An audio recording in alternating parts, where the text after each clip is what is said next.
contar con su presencia, ya nos ha acompañado en otras oportunidades. Y bueno, queremos entonces entrar en este año jubilar en el misterio de Francisco, ¿no? de su entrada en la gloria. Mirándolo a él podemos entender un poquito mejor nuestra vida cristiana, nuestro camino, y también podemos entender la meta a la que estamos llamados.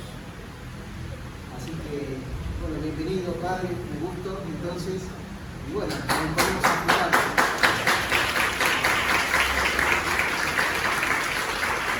Como decíamos en la invitación, bueno, abrimos el corazón también para que escuchar la palabra en las palabras de este hermano que nos va a acompañar.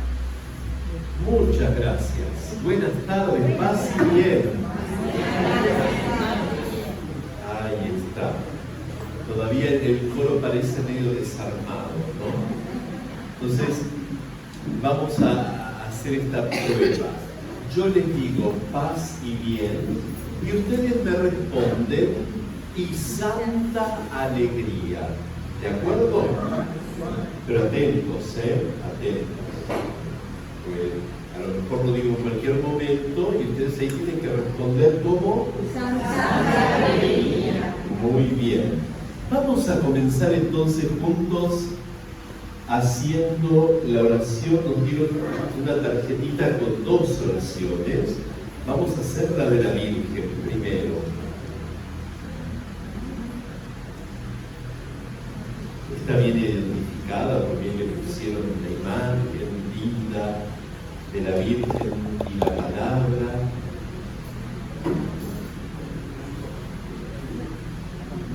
La rezamos juntos. Señor Dios nuestro, que hiciste de la Virgen María el modelo de quien acoge tu palabra y la pone en práctica.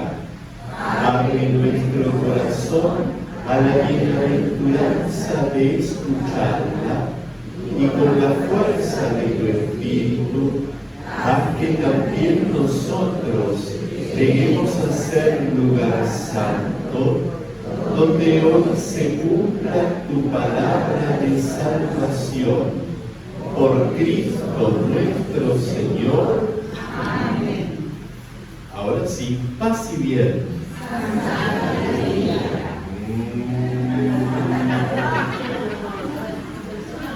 Había distraídos, ¿tienen todo a mano? Papel, lápiz o lo que necesiten, porque saben lo que suele pasar cuando uno empieza a hablar, empiezan los ruidos de las bolsas y van sacando, poniendo. Los celulares los tienen en silencio. No les pido que lo apaguen, no hace falta apagar, pero pónganlo en silencio o en modo vibración para que no molesten. ¿Estamos? O sea que si llega a sonar un celular, lo sacamos corriendo, se lo hacemos apagar. Ahí está. Celulares en silencio, pero sobre todo corazones atentos, corazones dispuestos. No todos los años se celebran 8 siglos. Que acá, aunque me empeñe en sumar, no llegamos, No.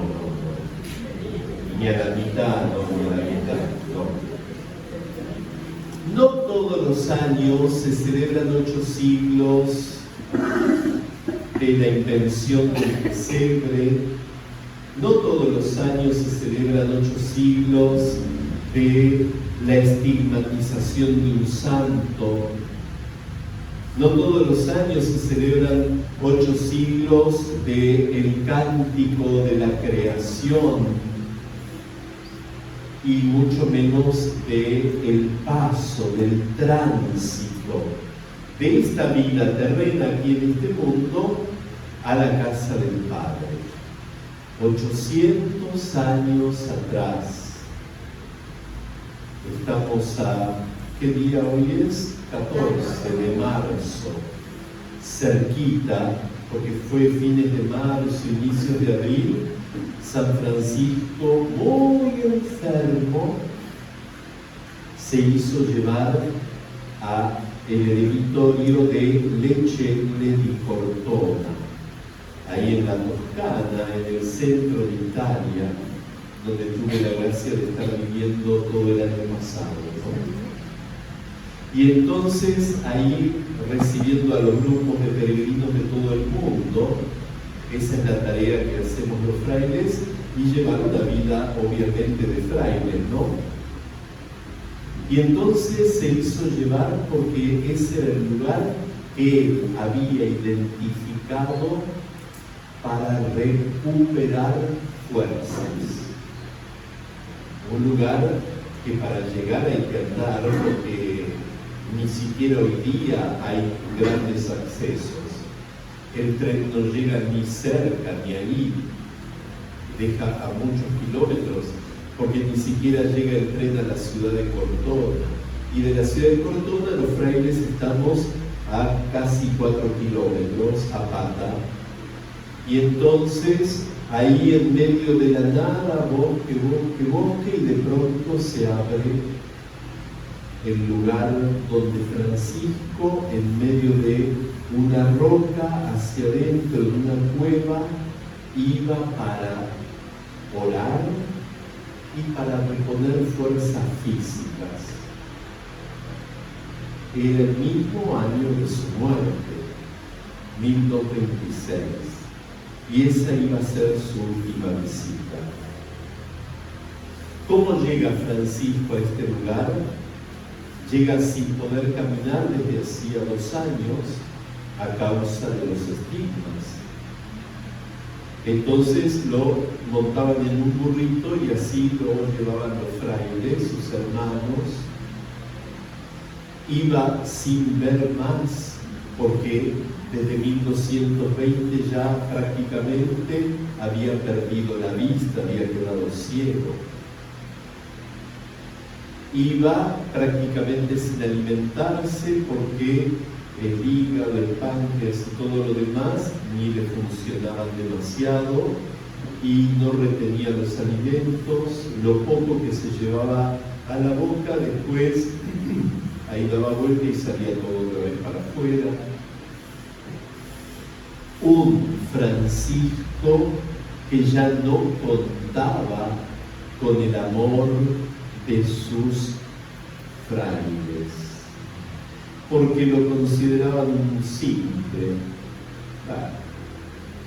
muy lindo para tener en el altar, pero que no nos incomode la vida. De hecho pasa así, ¿no? Normalmente cuando no queremos que alguien incomode demasiado, rapidito, rapidito a los altares, porque ya en el altar está en la gloria, ya no molesta más. Esta es la historia de muchos santos en la vida de la Iglesia. Lo fue también para sus hermanos, un grupo que les incomodaba. ¿Ven? Llega un hombre físicamente detonado, espiritualmente con mucha oscuridad. Ahí, en este eremitorio de Lecce di Cortona, ahí comenzó en la oración a recibir las palabras que después él iba a dejar dictadas, obvio, ya no lograba escribir tampoco, a dejar dictadas y que conocemos como su testamento.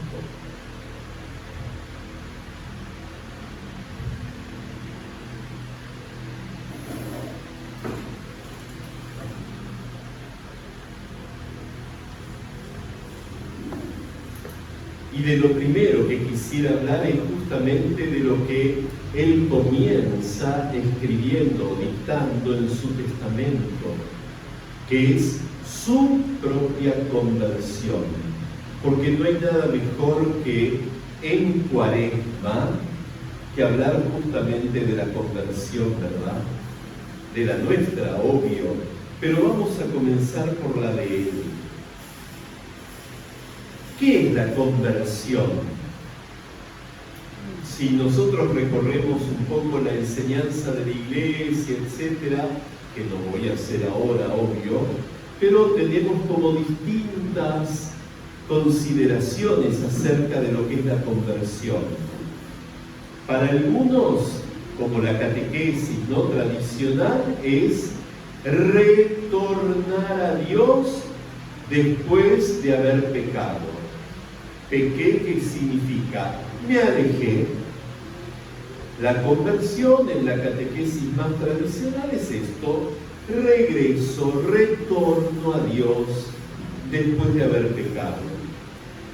A nivel de la moral, la conversión, diríamos así, es cambiar la conducta. Hasta ahora me comportaba de esta manera, hacía estas cosas, decía estas otras y omitía aquellas. ¿Qué es la conversión? Cambio mi conducta. Dejo de portarme bien, como diríamos en la escuela, ¿no? Y dejo de portarme mal y comienzo a portarme bien ahora. Cambiar de conducta. Después, toda la tradición mística y ascética de la Iglesia, ¿cómo concibe a la conversión? Como la necesidad de algunas prácticas penitenciales, ya sean a nivel espiritual o corporal. ¿Para qué? Para disciplinarme. Si yo hasta ahora me comía 3 platos de no sé qué, ahora voy a empezar a comerme 1, bueno, 1 y medio. Pero más no, ¿Ven? Una práctica concreta, ascética, para disciplinar ¿qué cosa? No solo mi estómago, disciplinar mi voluntad también, etc. Antes tomaba coca los domingos, no sé, por decir algo.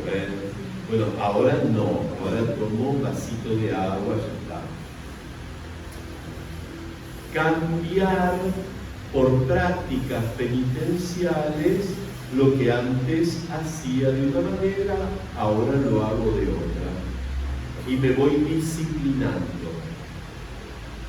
La Sagrada Escritura nos dice algo totalmente mucho más grande que solo retornar a Dios, o que solo cambiar de conducta, o que solo sean prácticas exteriores.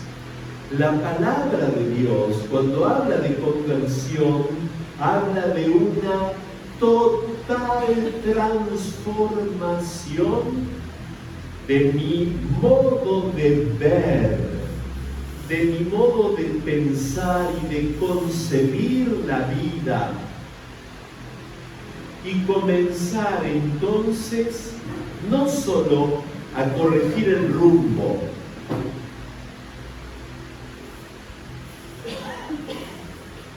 cambiar de conducta, sino a transformar la mirada.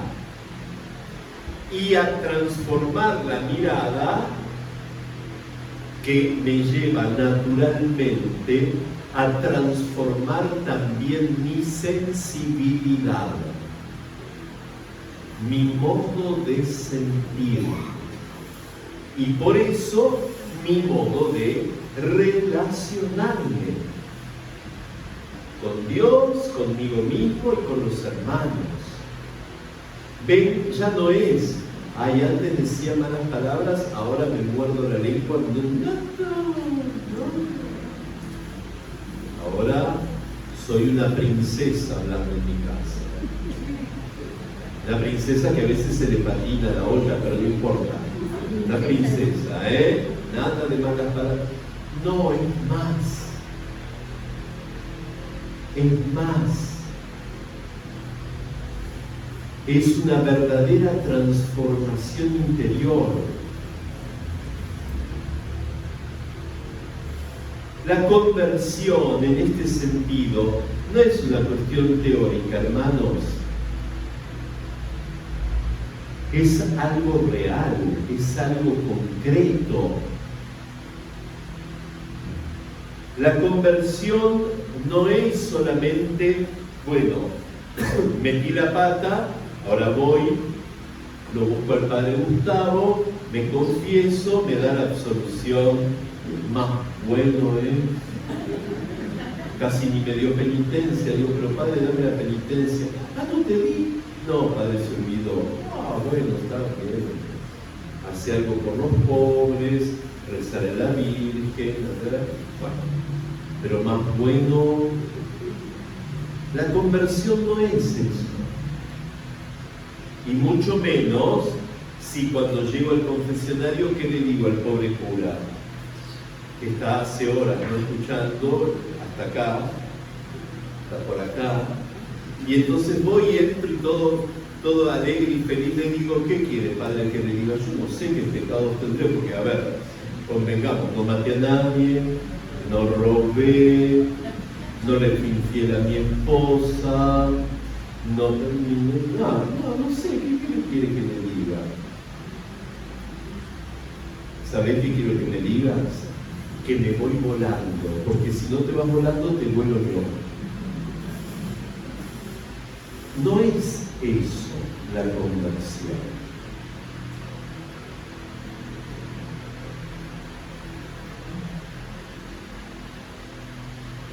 Si nosotros pensamos que simplemente es cambiar alguna conducta o alguna actitud, nos quedamos no a mitad de camino, apenitas en el punto de largada.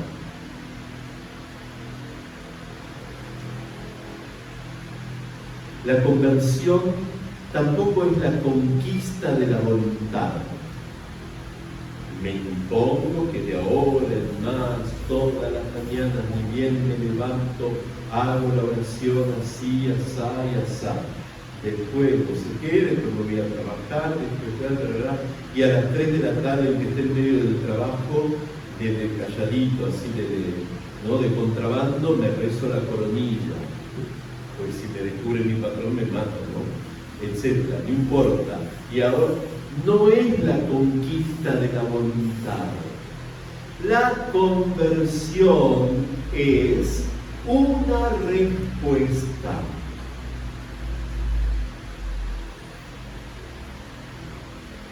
¿A qué? A una llamada que Dios me hace. Dios me llama a estar con Él. Dios me llama a seguir a su Hijo. Dios me llama a ser misericordioso con mis hermanos. La conversión es mi respuesta, humilde, pequeñita, a veces está frágil. Esa es la conversión. Mi respuesta a su llamada. Y acá es donde la experiencia de San Francisco de Asís viene a iluminarnos. Como decíamos en el testamento que él dicta para que le quede para sus hermanos, para los frailes, etc., ¿qué es lo que dice él? El Señor me dio a mí, el hermano Francisco, comenzar a hacer penitencia de esta manera. Cuando yo estaba en vida de pecado, me parecía muy amargo ver leprosos. Pero el Señor mismo me condujo en medio de ellos, y con ellos practiqué la misericordia.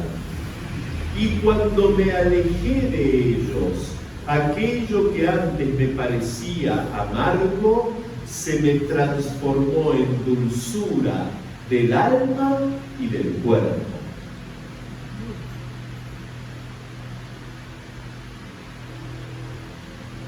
La iniciativa fue de Dios.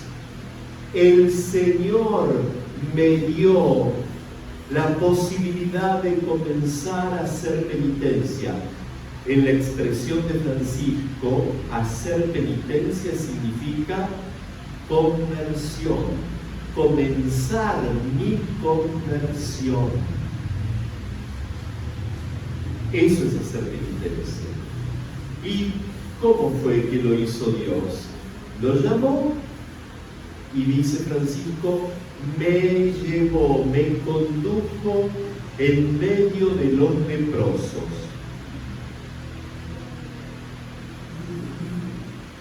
No había peor situación que tener que encontrarse o cruzarse con algún leproso, sobre todo en la época de Francisco, ¿no?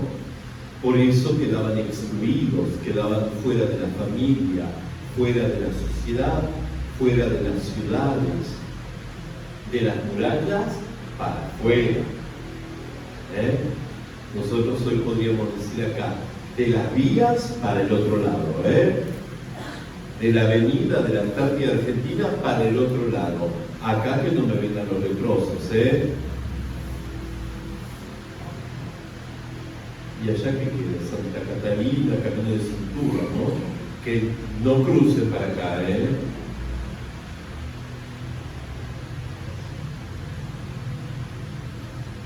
Y además tenían que llevar, ¿se acuerdan, no? Un cencerro o algo para hacer ruido, porque si atravesaban un camino y venía gente sana, no podían acercarse.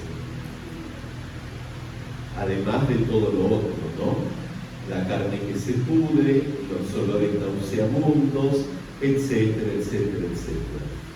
¿Qué dice Francisco? Ver leprosos me era amargo. Fíjense, habla del gusto, porque lo amargo es un gusto, ¿verdad? Pero el Señor me llevó en medio de ellos. ¿Y qué hizo Francisco con ellos? Practicó la misericordia. Empezó a lavarle las llagas. Empezó a pedir pan en la ciudad para llevarles para comer y lo compartía con ellos. Empezó a curarlos y a cuidarlos, etcétera, etcétera, etcétera. Eso hizo, practicar la misericordia. Y entonces le explotó la vida, le explotaron las papilas gustativas, porque dice, lo que antes era amargo, ¿en qué se me transformó? En dulzura. Pero atentos, no solo una dulzura espiritual, dulzura del alma y del cuerpo.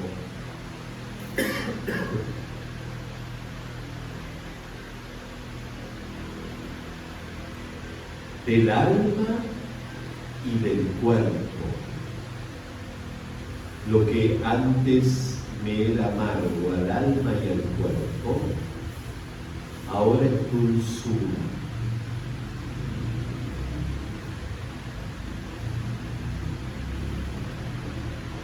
Ese es el centro de su relato, este cambio del gusto, este cambio de sensibilidad, algo completamente nuevo para él. Antes le provocaba repulsión, rechazo, asco. Ahora, dulzura. Pero fíjense bien, no es solo una cuestión como una pose espiritual, ¿no? No es solo espiritual. Es también físico.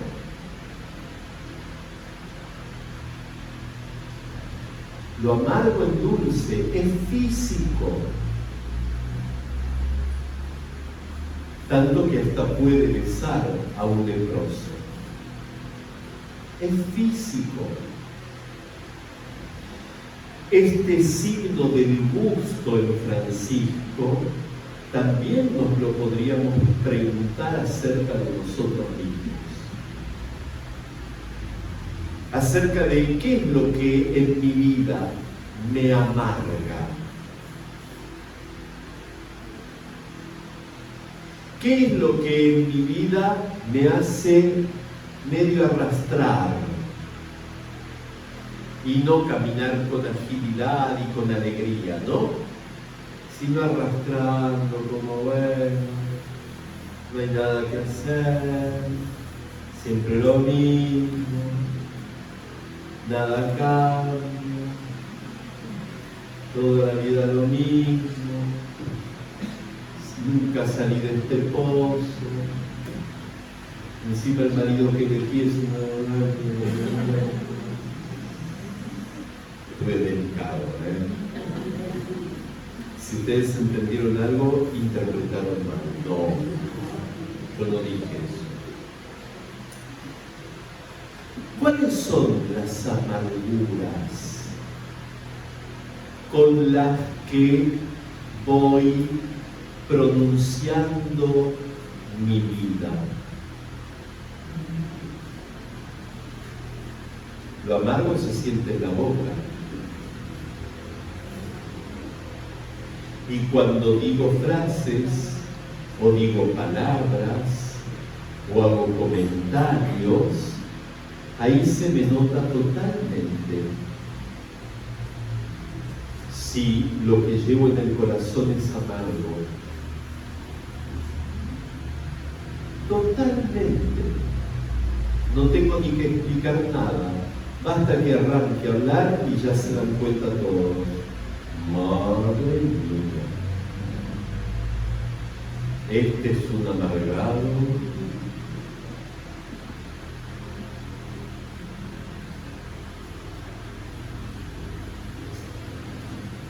¿Cuál es el sabor de dulzura que estoy buscando en mi vida y todavía no logro encontrar?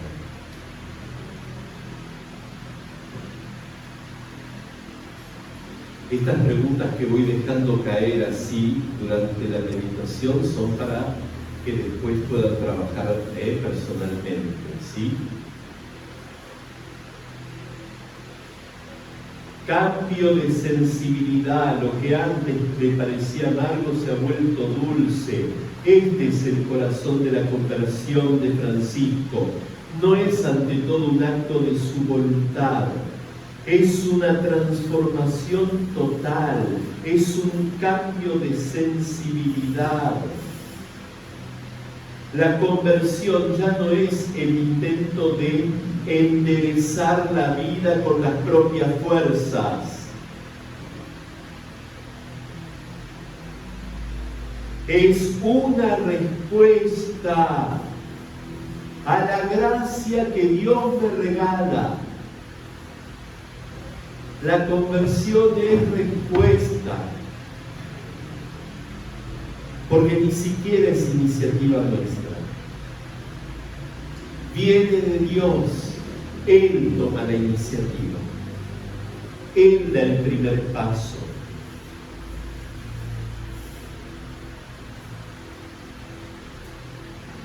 Muchas veces vemos gente o contemplamos tal vez en nuestra propia vida, ¿no?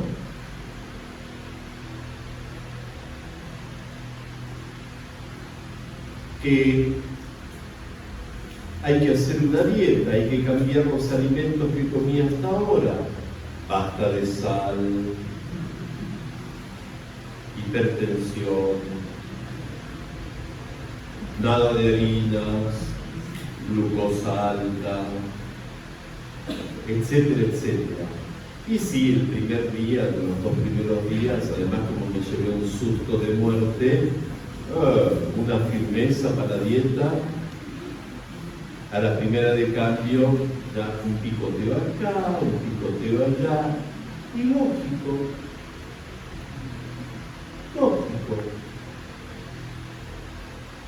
Porque esa dieta comenzó como una imposición del médico, de mi esposa, de mis hijos, de mi esposo o de quien sea. No es algo que yo haya saboreado interiormente como necesario. Vino de afuera. Y entonces no da gusto. Así no. O tantas veces que podemos ver a alguien que desde hace años practica su profesión, no sé qué digo, lo que sea, docente, qué lindo. Sí, pero no sabes ahora. Era lindo cuando vos eras docente, ahora te viene el padre, la madre, o están separados, pero para eso se vienen poniendo de acuerdo cuando te la quieren dar porque corregiste a su hijo. Ahora esto y ahora lo otro y ahora lo de más allá. Cuando se pierde la pasión, cuando se pierde el gusto,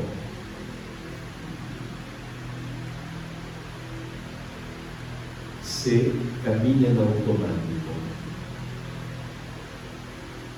Pero no se puede navegar todo el resto de la vida en automático, porque en algún momento hay turbulencia, el automático salta y tengo que seguir yo gobernando la nave de mi vida. ¿Con qué gusto? Mejor me estrello y se acabó todo.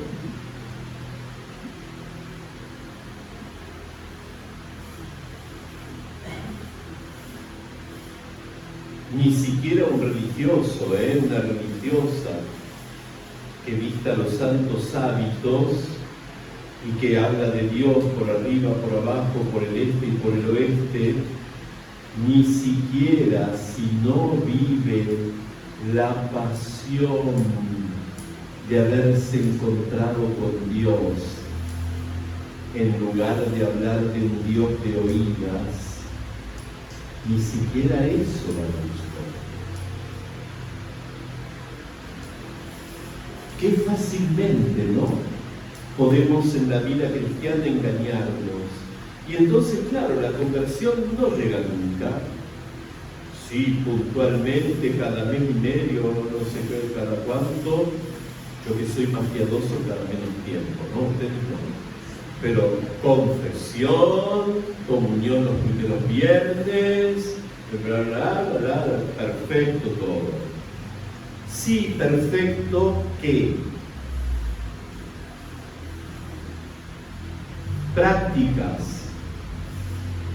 Perfecto, ¿qué? Vidriera.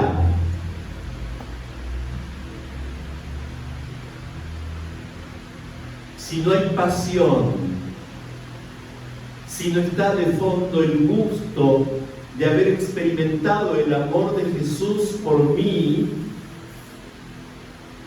¿qué es eso? Lo que suena muchas veces, vacío, ruido en el micrófono, pero no se entiende de qué se está viviendo, ni de qué se está hablando, ni si están rezando o están repitiendo como loros.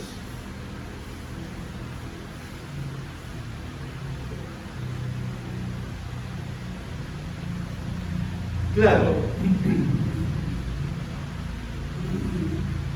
¿Cuánto tengo de tiempo?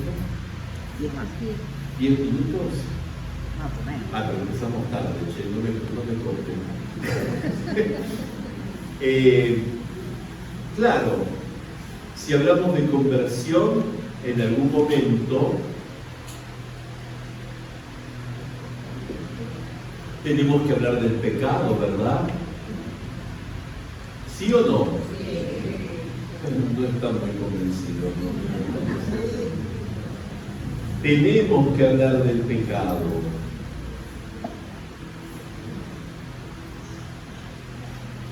Pero ¿qué sucede cuando hoy hablamos del pecado? Usamos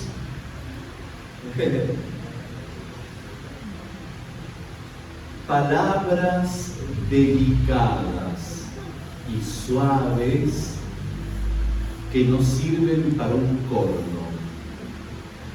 Ay, no, soy frágil. Ay, Padre, ¿qué quieres? Soy muy débil. ¿Qué va a hacer, Padre Dios, por mi historia? Porque usted conoce mi historia, si la conocerá. Son todos condicionamientos de la historia.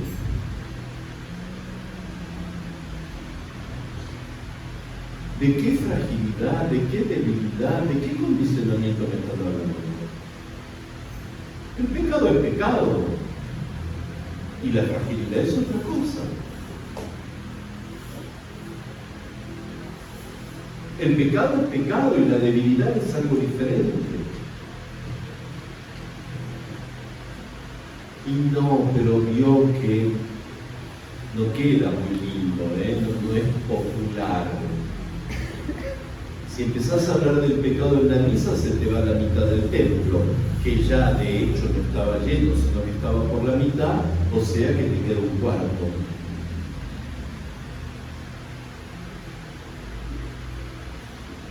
Justamente el pecado es de lo que necesitamos recuperar la memoria y llamar a las cosas por su nombre.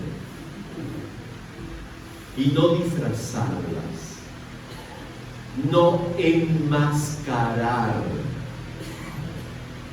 no ponernos caretas.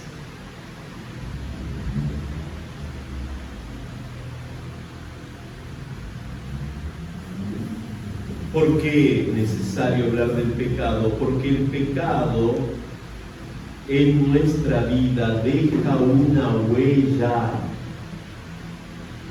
Ha ido excavando desde adentro y deja huellas a veces muy profundas. El pobre y bueno de San Pablo lo dice, ¿no? Hago el mal que no quiero y no hago todo el bien que quisiera. Y es una fuerte experiencia. ¿De qué está hablando? No está hablando un pecador que no quiere convertirse. No. Está hablando el apóstol de los apóstoles. Está hablando un pecador que se convirtió, que cambió absolutamente su vida. Pero continúan en él las huellas del pecado. Y como en él, en cada uno de nosotros. Pero Padre, si yo me fui a confesar, el Padre me dio la absolución, todo lindo, bien, hice la penitencia que me dio y por las dudas hice 2 o 3 más, no sea que no, como para, ¿no?, saldar la deuda. ¿De qué huellas me habla? Justamente de las consecuencias. Vos pediste perdón. Pediste perdón porque omitiste hacer algo bueno que podías haber hecho y no fuiste a visitar a aquel enfermo. Pediste perdón. ¿Y Dios te perdonó? Claro que te perdonó. Pero en tu alma queda la huella del camino que tú hiciste desde tu comodidad hasta el lugar donde estaba ese enfermo. En tu alma queda la huella del camino que hiciste desde tu soberbia y seguridad hasta el alma de tu marido o de tu esposa cuando le dijiste X, Y y Z y lo humillaste o la humillaste. ¿Dios te perdonó? Sí. ¿Y entonces por qué me queda esto dando vueltas? Porque Dios nos perdona, pero para que comencemos un camino de sanación. El perdón no es el final del camino, es el inicio.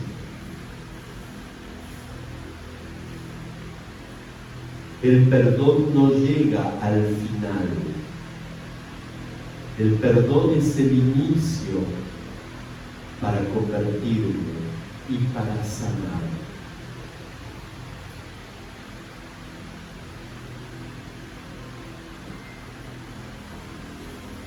Menos mal que dije, segunda vez que suena ese teléfono, la tercera lo bueno.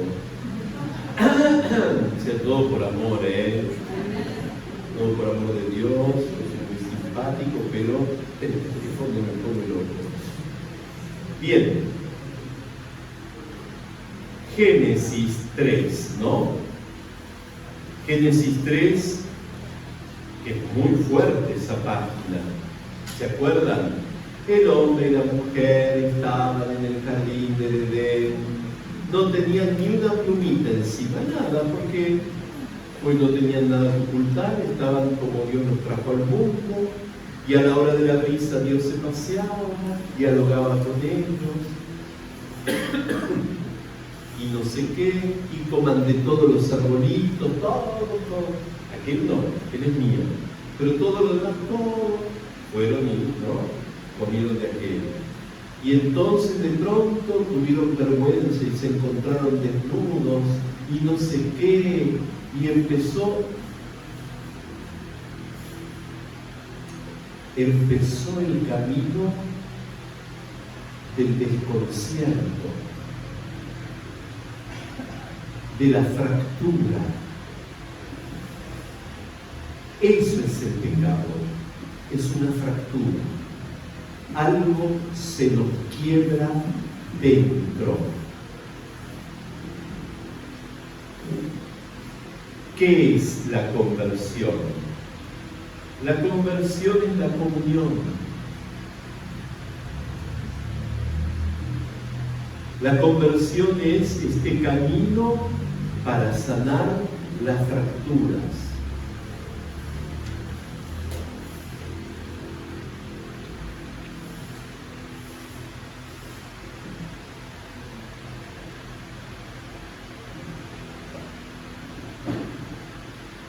Si yo cuando hablo de pecado, hablo solamente de fragilidad, herida, límite, condicionamiento, etc., estoy reduciendo el pecado a un pequeño error, a una debilidad. Y no le estoy dando el espesor que de verdad tiene, por las consecuencias que provoca. Si lo vivo de esta manera, obvio que nunca voy a sentir la llamada que Dios me hace a la conversión. Nunca. ¿Por qué? Porque no tengo pecado, pues solo una debilidad, una patinadita, Padre Dios.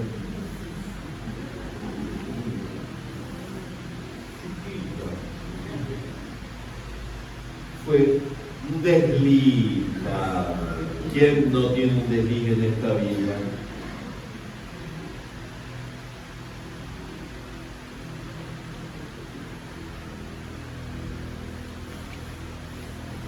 El pecado es darte cuenta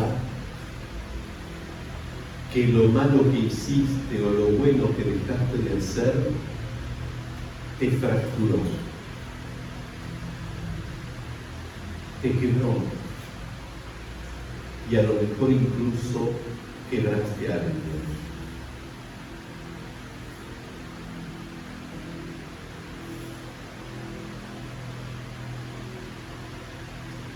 Hoy Francisco de Asís viene a encontrarnos con su vida, no con un manual de teología, con su vida.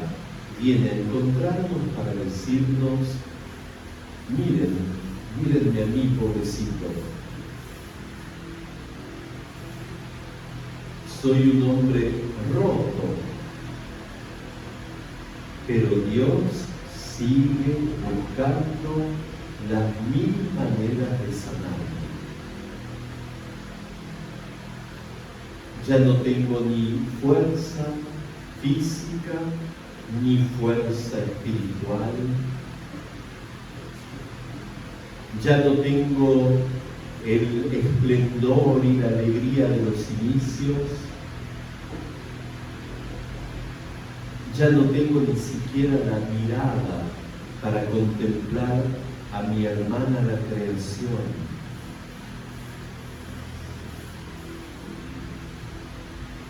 No tengo ni siquiera la capacidad para poder saborear un alimento, porque mi cuerpo todo lo rechaza. Sin embargo, tengo lo más grande, la dulzura que Dios me regala cuando reconozco que sigo masticando amargura.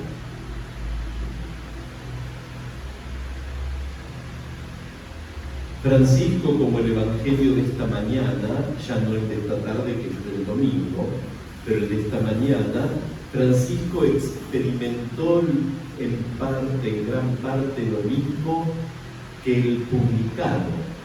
El Evangelio de esta mañana era esta, ¿no? La parábola del fariseo y el publicano que van al templo. El fariseo era buena gente, eran observantes de la ley, buscaban hacer bien y además muy celosos de la Sagrada Escritura, escudriñaban las Escrituras, y observar la ley realmente era respetar a Dios y no tomárselo así flojito. Pero el pobre, cuando va a orar, aun cuando sus palabras se dirigen a Dios, su oración la hace mirándose en el espejo de sí mismo. Ahí no hay conversión, porque en el espejo de sí mismo solo ve todo lo buenito que es y todo lo que no hacía como esos otros. En cambio, el publicano, en su pobre oración, lo que hace es, con sus palabras y con su corazón, dirigirse a Dios, pero no mira el espejo de sí mismo, sino que lo mira a Dios. Y porque lo mira a Dios, recibe la luz. Y por eso se da cuenta, Señor, ten piedad de mí, que soy un pecador. Esta es la experiencia de Francisco. Te dejo una última pregunta para esta primera parte. Siento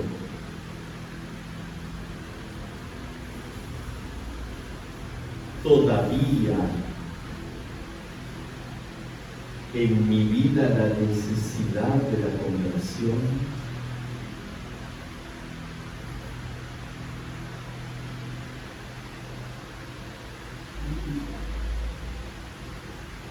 No es una pregunta retórica, no es para responder, obvio, ¿cómo no voy a sentir eso? Faltaba más.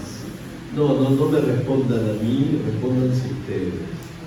Y respóndanle a Dios, pero sean honestos. Porque a lo mejor lo que siento es que ya llegué. Que ya llegué a la meta, que ya estoy bastante cumplidito, y bueno, ahora esperar que Dios me llame cuando Él quiera. Yo ya estoy preparado.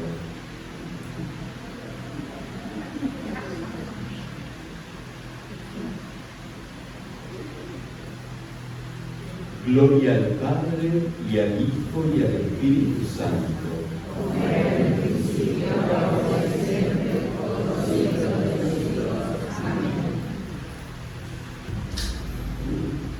Bien, tenemos un espacio personal ahora hasta las -10. Son muchos, pero hay espacio suficiente.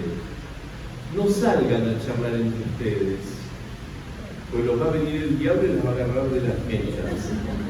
No, salgan a quedarse solos, a pensar en estas preguntas, o simplemente a no pensar en nada, a sentir lo que Dios les quiera mostrar en este momento. ¿De acuerdo? Salgan y -10 los llamamos para que regresen. Silencio, silencio.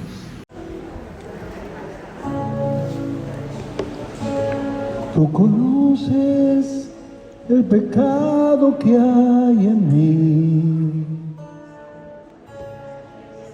el dolor que causó en mi corazón,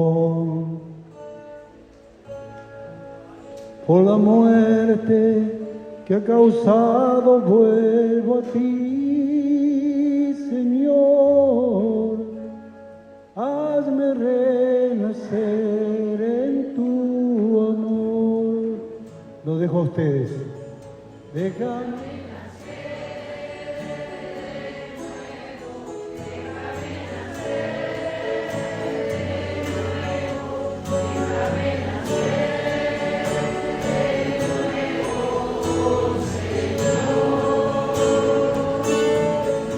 No importa la edad que tenga, tú no la tienes en cuenta. Déjame nacer de nuevo, Señor. Bien, estamos para seguir, ¿sí? Cuando en la historia de la Iglesia se lo contempla Francisco de Asís, probablemente lo que más resalta es su pobreza, cómo vivió la pobreza evangélica, etc. Pero hay algo muy interesante de esta pobreza de Francisco de Asís, y es que él la une indisolublemente, más indisoluble que el matrimonio cristiano, la une siempre a la humildad. Pobreza y humildad. Él en la regla para los hermanos escribe: todos los hermanos esfuércense por seguir la humildad y la pobreza de nuestro Señor Jesucristo. ¿Ven? Seguir la humildad y la pobreza de nuestro Señor, este binomio inseparable para Él. Después hace una alabanza, ¿no?, a las virtudes, donde va cantando a las diferentes virtudes cristianas, y llega a un punto que dice: Señora, santa pobreza, el Señor te bendiga con tu hermana, la santa humildad.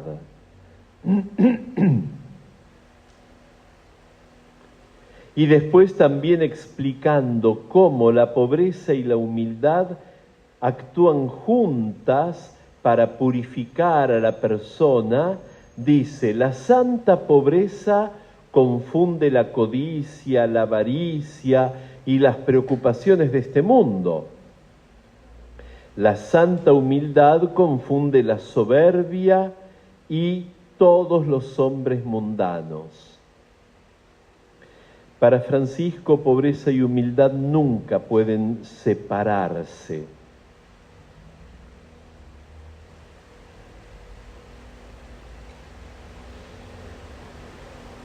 Tiene otros escritos más, ¿verdad?, donde dirigiéndose a Dios le dice: tú eres humildad.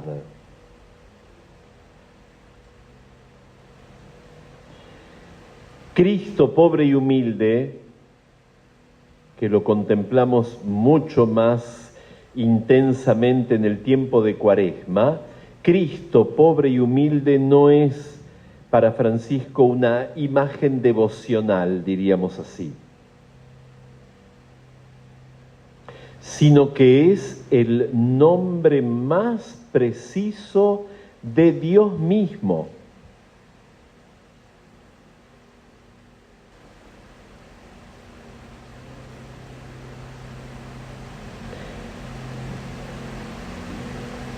Humildad, sabemos, ¿no? Viene de humilitas, ¿verdad? De la lengua latina.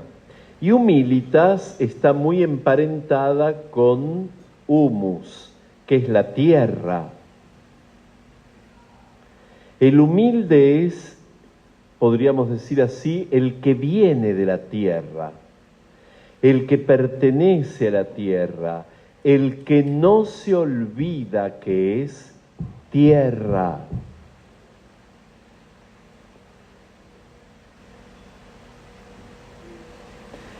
Cuando hacíamos el gesto de las cenizas, el miércoles del inicio, ¿no? de la Cuaresma, recibíamos las cenizas, conviértete y cree en el Evangelio, o recuerda que eres polvo y en polvo te convertirás, etcétera. Recibíamos las cenizas como signo de iniciación, no como un signo que invita a la tristeza ni al desprecio de uno mismo, Ojo con esto. El signo de las cenizas es el signo que nos devuelve, nos restituye a nuestra propia verdad, a lo que somos.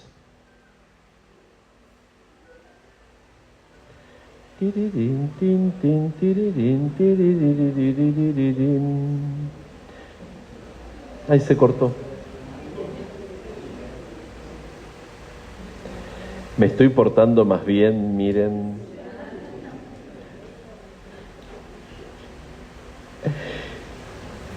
Sin embargo, la humildad muchas veces ha sido mal interpretada, sobre todo en la Iglesia, ¿no? La humildad ha sido interpretada como lo insignificante, lo miserable, lo servil, lo despreciable, lo que no cuenta. Pero la humildad cristiana no tiene nada que ver con esas falsificaciones. La humildad no es solamente una virtud que se conquista con la voluntad. La humildad no es bajar la cabeza y doblarse como un junco. La humildad es un modo concreto de habitar este mundo y de relacionarse con los otros.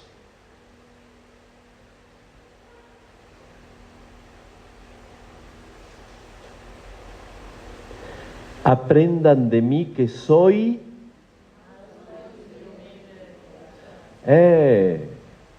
manso y humilde de corazón. Y sin embargo, al mansito y humilde de corazón no le tembló, ¿no?, la mano para armar un látigo y desbaratar a los vendedores del templo. Al manso y humilde de corazón no le tembló la voz cuando tuvo que confrontar a los fariseos en más de una oportunidad.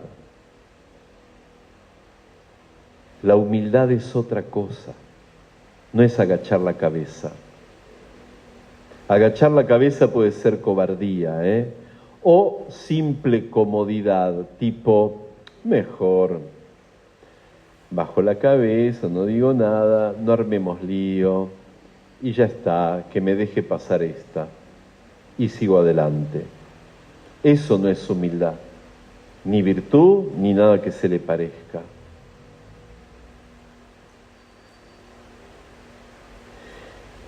La humildad nos restituye a nuestra propia verdad.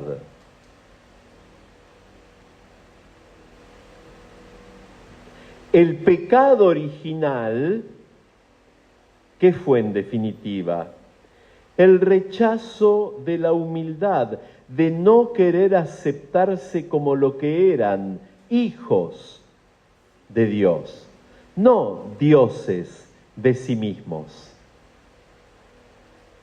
En el origen del pecado original, justamente, está la falta de humildad. ¿Y cuál fue? No reconocerse como hijos delante de Dios. Entonces, la conversión también es un retorno a la humildad. O dicho en otras palabras, un retorno a la propia verdad.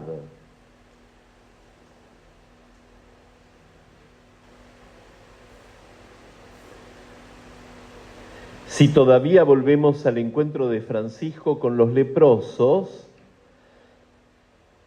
podemos darnos cuenta de un aspecto todavía mucho más hondo de su intuición, de su llamada evangélica. Francisco era un tipo sediento de grandeza, de plenitud, buscaba la gloria, perseguía grandes sueños. No podía ser noble porque no había nacido de cuna noble, pero podía ser caballero que un poco lo paragonaba a los nobles, lo igualaba, y entonces buscaba ser armado caballero, etcétera, etcétera, etcétera. Era un comerciante exitoso junto con su padre, un hombre de prestigio, pero ninguna de todas esas aspiraciones le había dado lo que él buscaba. Ninguna.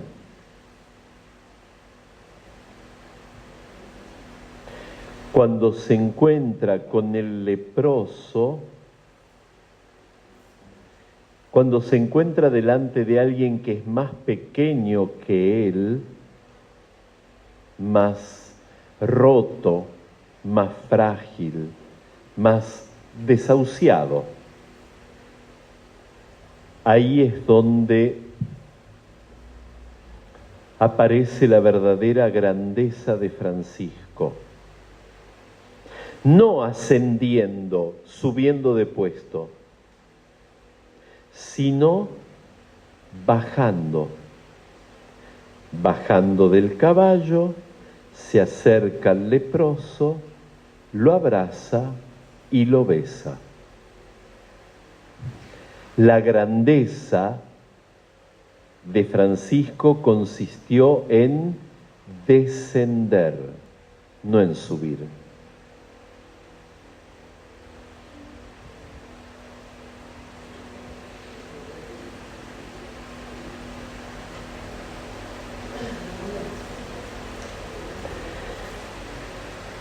Llegar a ser pequeños no es una renuncia ni una disminución. Llegar a ser pequeños es una dimensión fundamental de los que somos cristianos, de los bautizados. ¿Por qué? Porque en el bautismo fuimos sepultados, ¿verdad?, en Cristo, y hemos renacido con Él a una vida nueva. Eso es el bautismo, ¿verdad? ¿Estamos bien ahí? Entonces, justamente, si hemos sido sepultados con Cristo y hemos renacido a una vida nueva, ser pequeños es lo que nos hace ser verdaderamente grandes. Ser sepultados con Él.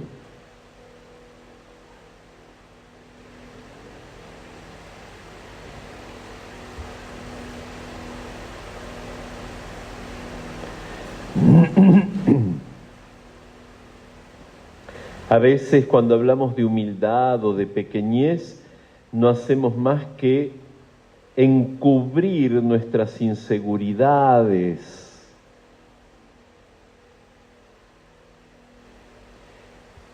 enmascarar nuestra baja autoestima. No es eso.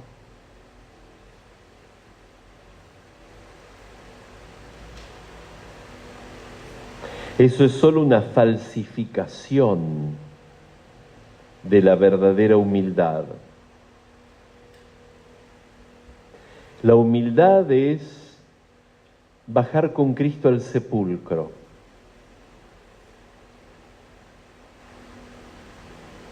Para después resurgir con Él en la vida nueva de la resurrección.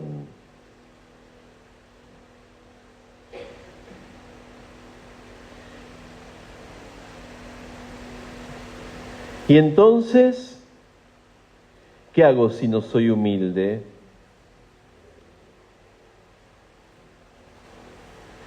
Si no sos humilde, mirá, acércate a tu familia, te van a poner humilde de un solo sopapo. Abrite a tus amigos o a tus vecinos, ¡buah! Ahí vas a tener humildad para rato. Escuchá con delicadeza lo que comentan de vos tus compañeros de trabajo. ¡Oh! Humildad. Tenemos tantas oportunidades. Porque en todo lo que digan de nosotros, murmuren de nosotros, incluso juzguen de nosotros, hay algo de verdad. ¿Se entendió? Lo repito por las dudas. En todo lo que digan de nosotros, en todo lo que murmuren de nosotros y en todo lo que incluso critiquen y juzguen de nosotros, hay algo de verdad. No te enganches en la lógica del desprecio, no. Pero con discernimiento toma ese pedacito de verdad que hay sobre vos en lo que comentaron de vos. Tómalo bien, porque te ayuda a mirarte. Te ayuda a mirarte con verdadera humildad. Eso es humildad, la propia verdad. Y no lo que te imaginas cada vez que te levantás a la mañana y te mirás al espejo todavía con la luz apagada por las dudas y sin haberte puesto los lentes, ¿no? No lo que te imaginás, lo que sos.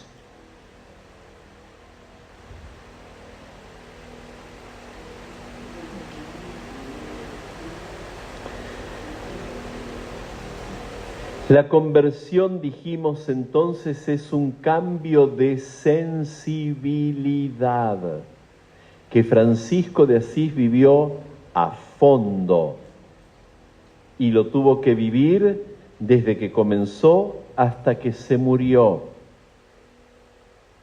No fue solo el inicio. Toda su vida estuvo en un camino de conversión continua. Toda su vida tuvo que hacer las cuentas, sumar y restar con las huellas que sus pecados le habían dejado. Toda su vida tuvo que pelear contra los fantasmas de grandeza, y sí, eso, de grandeza y de poder que había tenido desde joven. Toda su vida tuvo que pelear con la pretendida ilusión de tenerlo todo bajo control, hasta que se dio cuenta que no tenía nada bajo control. Nada. Como nosotros. Aunque a veces nos ilusionamos de que tenemos todo bajo control. Nada. Toda la vida tuvo que hacer este continuo movimiento del corazón mediante el cual, creciendo en pobreza y humildad, fue cada vez más abriéndose a Dios.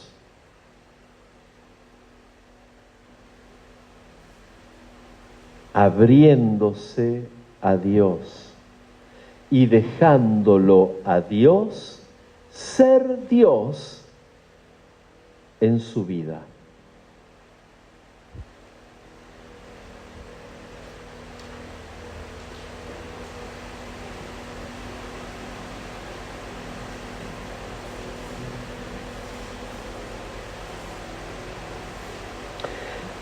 La pequeñez no es una estrategia, ni una actitud exterior, sino que es la forma de vida bautismal, es la forma de vida de un bautizado, la pequeñez.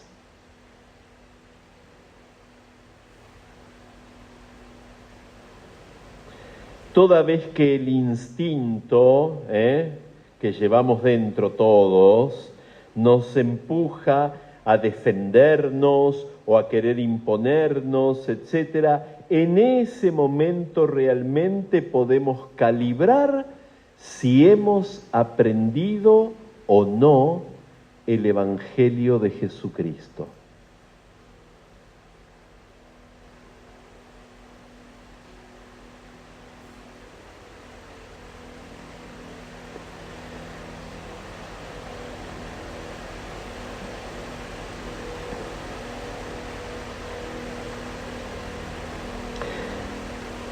San Francisco tenía esta frase con sus frailes, que era una invitación a no dormirse en los laureles, a no quedarse cómodamente quieto. Y nos decía, comencemos, hermanos, a servir al Señor nuestro Dios, porque hasta ahora poco o nada hemos hecho. Lo decía en la Porciúncula cuando estaba desnudo, tirado sobre la tierra, esperando la hermana muerte. Comencemos.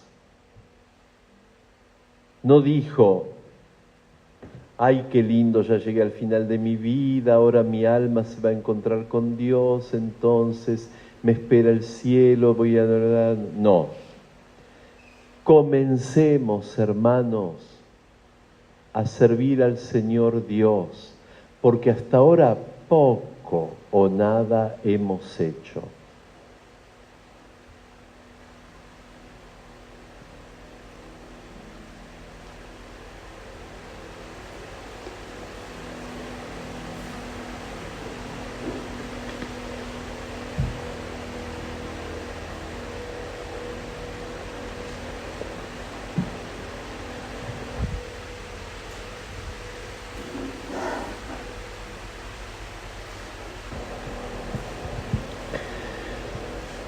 A lo mejor te quedó alguna inquietud, una pregunta, una perplejidad también, o más de una. Este es el momento de decir, hey, hermano, tal cosa, o tal otra, o un compartir a lo mejor.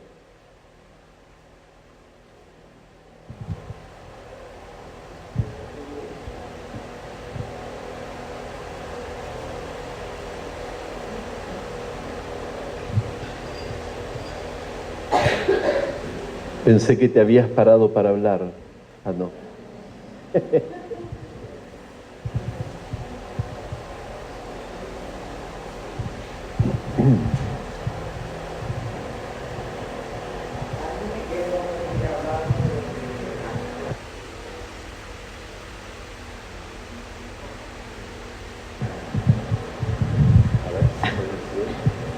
Que me quedó muy grabado lo de las fracturas. Y bueno, es real eso de las fracturas, no solo en mí, sino también alrededor de las personas que están al lado nuestro.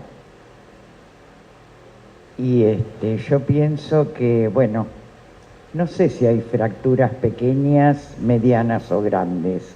son fracturas. Y lo importante es, bueno, acercarnos a Dios, tenerlo dentro de nuestro corazón y demostrarle a los demás que esas fracturas se pueden llegar a sanar estando al lado de Él. Gracias. Mi mamá, que tenía la sabiduría del pueblo, ¿no? Y la psicología del almacén, decía: mira, hijo, nunca falta un roto para un descosido. ¿Verdad? La vieja tenía razón, obvio que tenía razón. Vivimos en una sociedad de rotos, de fracturados. Somos también parte, ¿eh? No nos pongamos fuera. Y si miramos las fracturas, las roturas, lo descosido que hay en nosotros, si lo miramos con ojos de fe, no son una condena. Duelen, y algunas cuanto, pero son una oportunidad. Son la oportunidad para que de una vez por todas yo le diga a Dios: no puedo.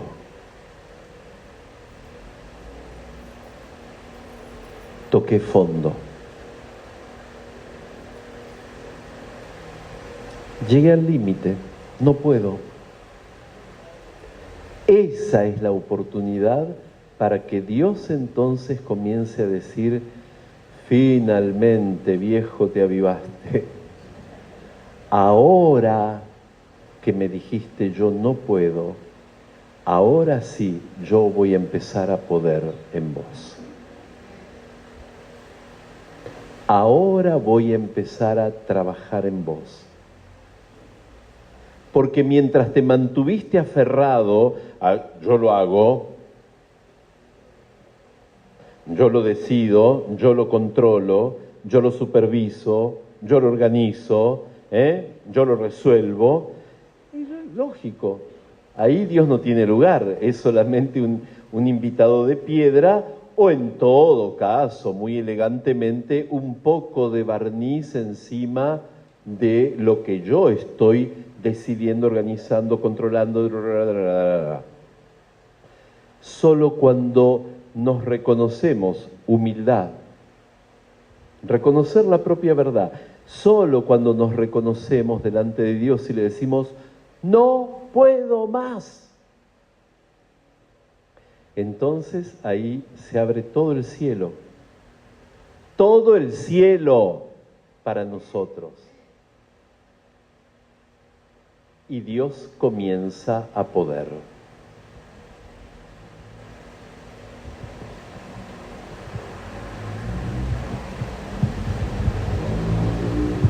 Yo creo que ese sería el punto, no puedo más,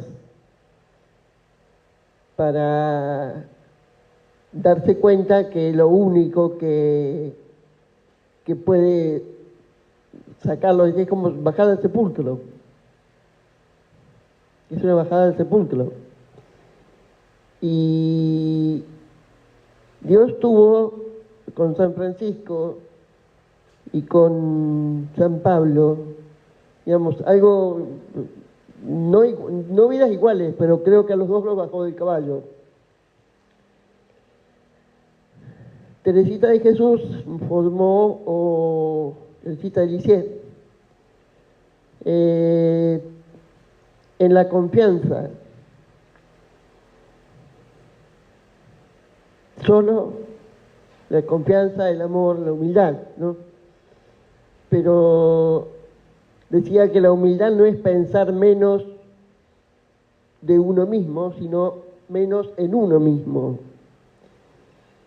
Y bueno, es cuando es el límite, o sea, es la única, es la confianza, pero cuesta, es verdad, cuesta mucho. Cuesta mucho decir te entrego y hacerlo. Eso puedo decir todos los días. Pero el maligno anda de ronda y trata de confundir, entonces lo digo, pero el momento de decir Dios dispone de mí, cuesta, no es imposible, pero cuesta, es un ejercicio diario, es subir una escalera, cuesta. Y eso es testimonio, a mí me cuesta. Pero bueno, ahí ando con el Señor, tratando de que Él la forme, esa virtud, la confianza. Gracias.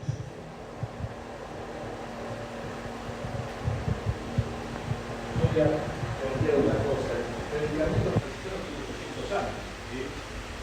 Perdón, el predicamento franciscano tiene 800 años. ¿Sí? Evidentemente ha pasado mucha agua bajo el puente. Hoy la sociedad requiere otras cosas, quizás otras motivaciones, otra forma de llegada. Yo siempre comentaba con un hermano porque me quedó en la cabeza lo que dijiste en el primer momento, cuando me contaste en el primer momento. Me llamaba mucho la atención, me movió, porque me sacudió, el perdón, la humildad, la llegada. ¿Cómo lo adapto de tiempo? Porque lo dijo la señora, el demonio anda alrededor nuestro. Vos quizás siempre era lo mismo, yo no lo puedo ver tan distancia, pero sí me costaba trazar un paralelismo entre lo que pasaba hacia atrás y cómo la palabra transitoria. La verdad que me movió bastante, además me toca hasta preguntarlo, ¿viste? Cómo tratado de 800 años de historia, de una fe ciega y una conversión ciega hacia Dios. O sea que todos los que estamos acá somos gente de parroquia, somos creyentes. ¿Cómo traslado eso? Perdón, la pregunta no, pero... Excelente.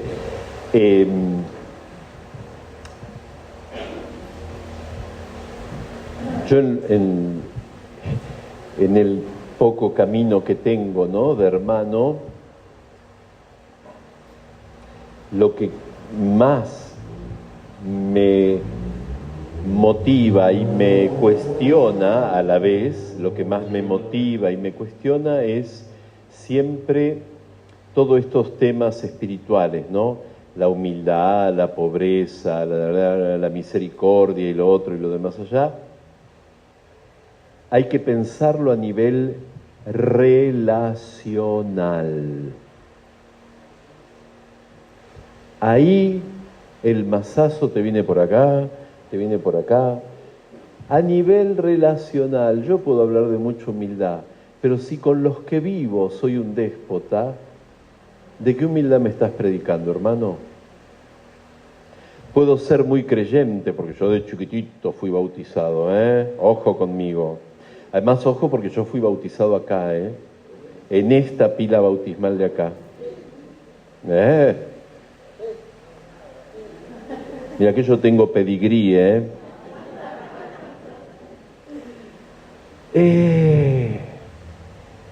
Pero ¿cómo me relaciono? Esa es la piedra de toque, creo, hoy día más que nunca. Te salen, ¿no? Ahí uno gritando por la televisión, no sé qué, que con esta acción y esta otra vamos a lograr finalmente la paz en el mundo. ¿Perdón? El Papa León ya no sabe cómo decirlo, porque lo está diciendo en todas las frases y modos posibles, en todas las oraciones, en los ángelus, en los mensajes, etcétera. Las armas no garantizan la paz. ¿Ves? Relaciones. O nosotros nos rasgamos las vestiduras por estos cretinos que arman guerra acá, allá y en la otra parte también, pero viejo, ¿y en casa? Cuando hay que dialogar, cuando un hijo te plantea algo incómodo, o cuando hace falta poner el oído y escuchar,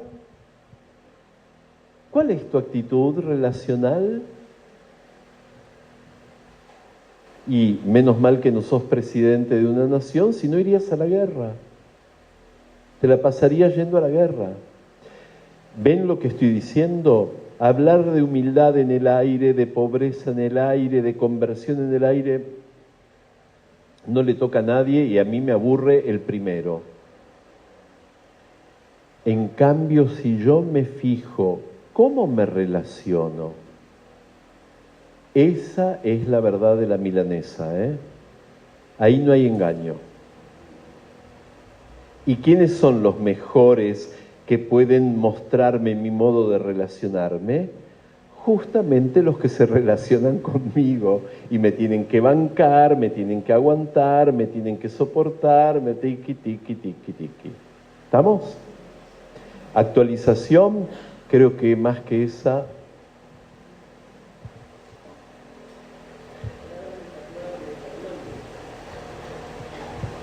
¿Alguna inquietud, pregunta, desconcierto?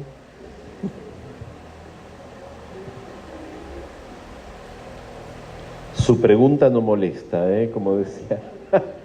Sí.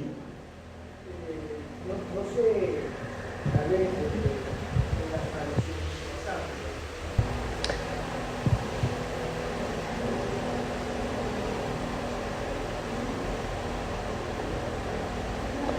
Realismo siempre. Si no, no hay fe cristiana. Porque Jesucristo es Dios hecho hombre, encarnado, en medio de la humanidad, en todo igual a nosotros, menos en Él. Muy bien, al menos saben la catequesis. Realismo siempre. Derrotismo no, ¿eh? A veces en nuestra cultura se nos puede colar este derrotismo, pero el derrotismo no es cristiano. El realismo sí. Y por eso tengo que reconocer, me equivoqué, me disculpo, reparo, veo el modo.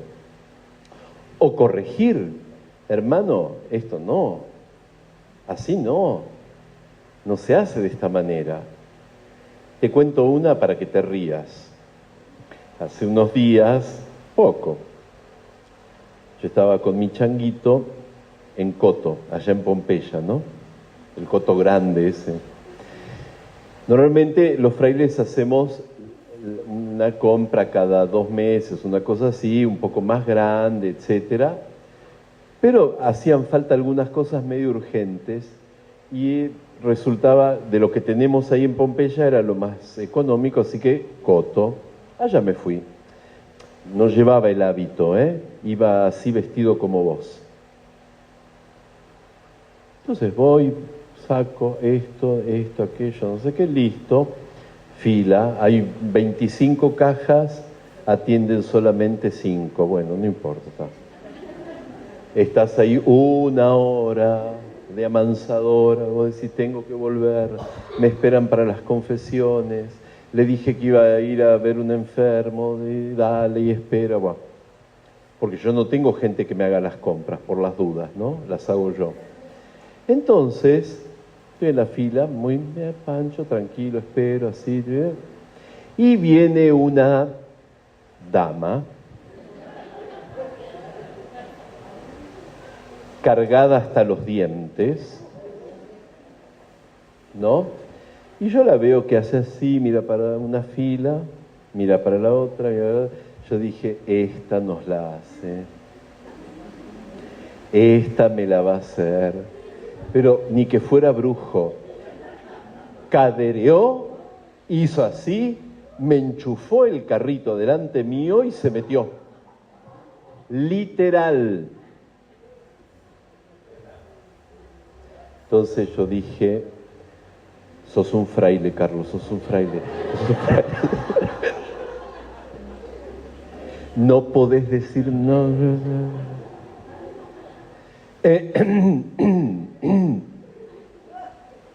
Olímpica, Ustedes me imagino que jamás hicieron eso. No, muy bien, las felicito. Mentirosas algunas. Olímpica, ella miraba para el aire así, y la gente de atrás obviamente que protestaba también, todos. Entonces le digo, señora, perdón, disculpe. ¿Ah? ¿Ah? ¿A mí? ¿A mí? Sí, sí, a usted. ¿Sabe qué? No sé si se fijó, ¿ve toda la fila? ¿Tiene alguna urgencia? ¿Tiene alguna dificultad? A lo mejor necesita salir antes. Miren qué delicado estuve. Usted es un grosero, usted no sé qué, y bla, bla. Me hizo todo el rosario. Entonces cuando terminó el rosario, le dije, bueno señora, mire, quédese en paz, quédese ahí, no se mueva, quédese ahí. Vengan, les dije, y me metí así, y nos metimos todos. No, sano realismo. Yo la traté con delicadeza y con educación, no fui grosero, no utilicé ningún tono irónico, nada, pero lo que es. ¿Se entiende? A ver, no le falté el respeto con lo que hice tampoco, Ella nos había faltado el respeto a todos los que estábamos en la fila. Y lo que hasta le pregunté, ¿usted necesita salir antes? ¿Tiene una urgencia o le pasa algo?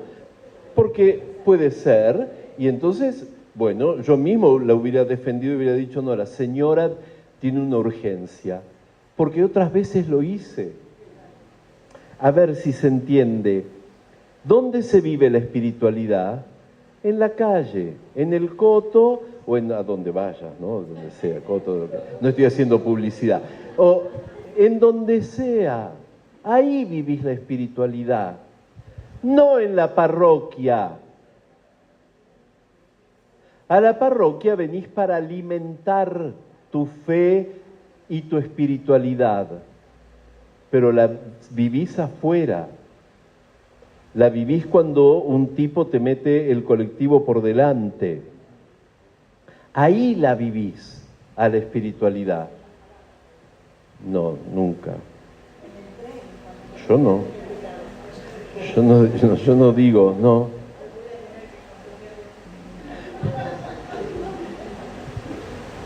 Teacher, be quiet. Entonces, ella fue mi maestra de inglés, desde que yo era así. Por eso le dije. Bueno, ya está. ¿Ven? La verdadera espiritualidad se vive en las relaciones, en la calle, en donde me muevo todos los días. A la parroquia no vengo a vivir espiritualidad, vengo a alimentar mi alma, nada menos que de la palabra de Dios, la piedad, los sacramentos, sobre todo la Santa Eucaristía, etcétera, etcétera. Por eso no los miro ahora. Da vergüenza y pena cuando una comunidad cristiana se dedica a chusmear en lugar de rezar. ¡Vergüenza!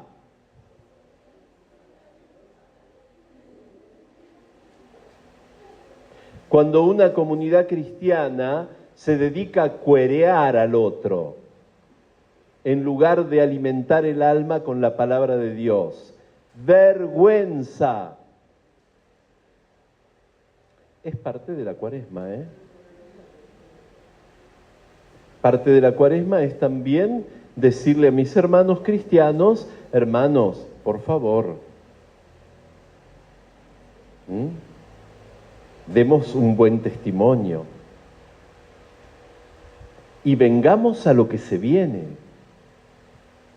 Miren qué hermosura, todos los que son. Yo los conté, son cerca de 80 acá. Digo, es una hermosura tener este espacio Que el Padre Gustavo se preocupe y vele para que la espiritualidad franciscana continúe en esta hermosa parroquia, en esta comunidad, etc. Y tantas otras oportunidades. Es para alimentar el alma. Es para alimentar, para fortalecer y después sí, salir a la calle a reventar todo. Bien.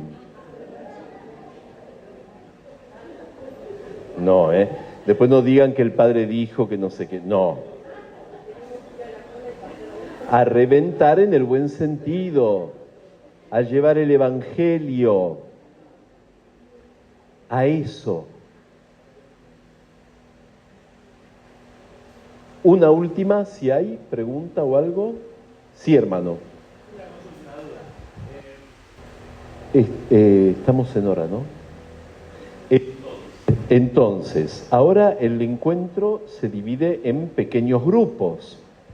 Si ustedes miran su tarjetita del lado de atrás, tienen un número.